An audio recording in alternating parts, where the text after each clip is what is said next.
Shalom, shalom, bien-aimés dans le Seigneur, que le Seigneur Jésus-Christ vous bénisse abondamment de partout où vous êtes.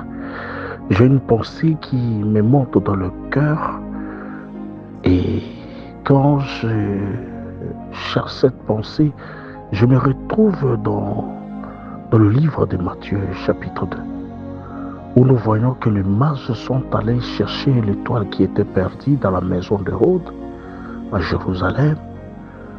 Et quand Hérode a appris cela, il fut troublé. Pourquoi? Parce qu'un roi est né.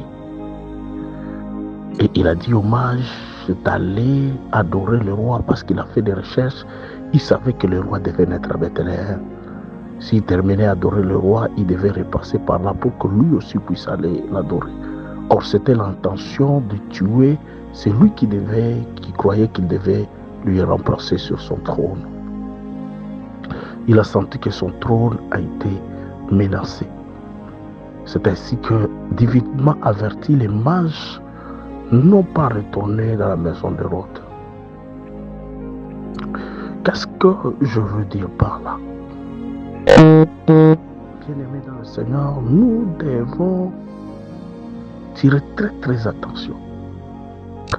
Le diable n'attendra pas que tu deviennes grand pour te combattre. Le diable n'attendra pas que ton projet puisse aller de l'avant ou que ton projet puisse émerger pour venir te combattre. Le diable combat toujours à la source. Et les dégâts du combat, de l'attaque, vous allez les constater après les années.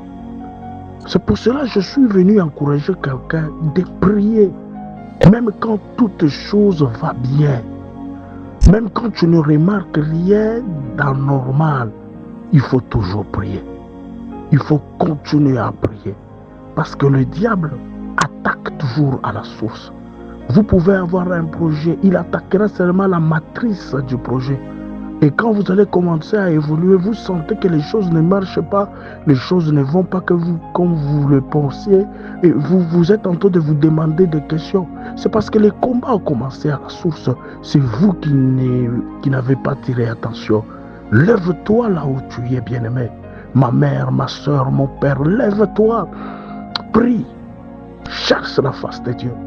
Il y a quelque chose qui est en train de tiquer mon cœur, qui est en train de m'intéresser. Ça veut dire, on dit que les mages sont allés présenter qu'un roi est né. Nous avions vu son étoile. N'oubliez pas, bien-aimés dans le Seigneur, et que chacun de nous est un roi. Parce que notre Père, il est le roi du roi. Ça veut dire que tu es un roi qui est né dans une famille. Remarquez, la présence de Jésus à Bethléem a fait tuer d'autres enfants. Vous pouvez naître dans une famille parce que vous êtes un roi.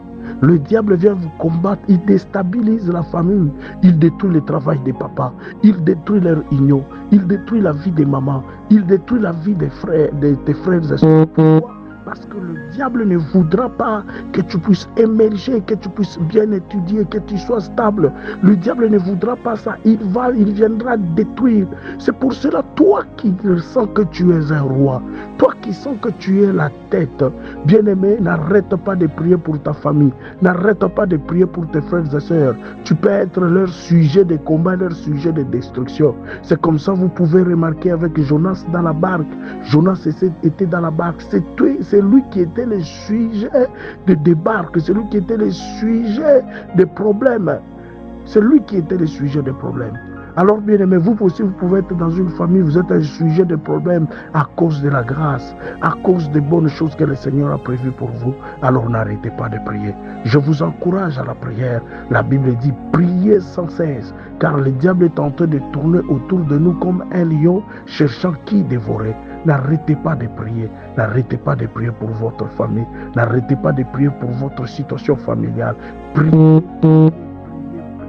Et je pense que le Seigneur vous fera grâce. Je prie pour toute personne qui se sente menacée, mais il est un roi. Ils sentent que les choses sont déséquilibrées. Ils sentent que les choses ne marchent pas. Ils sentent que les choses ne vont pas. Je prie pour toi au nom de Jésus-Christ de Nazareth. De la même manière que Jésus-Christ a été épargné de l'épée de l'Hérode, que toi aussi que tu sois épargné de l'épée de la sorcellerie de la famille, que tu sois épargné de l'épée de la sorcellerie de votre quartier, de la sorcellerie de votre coutume, que le Seigneur t'épargne de tout danger, qu'il t'épargne de la mort et de la maladie, qu'il t'épargne de la pauvreté et de la sécheresse, au nom de Jésus-Christ de Nazareth.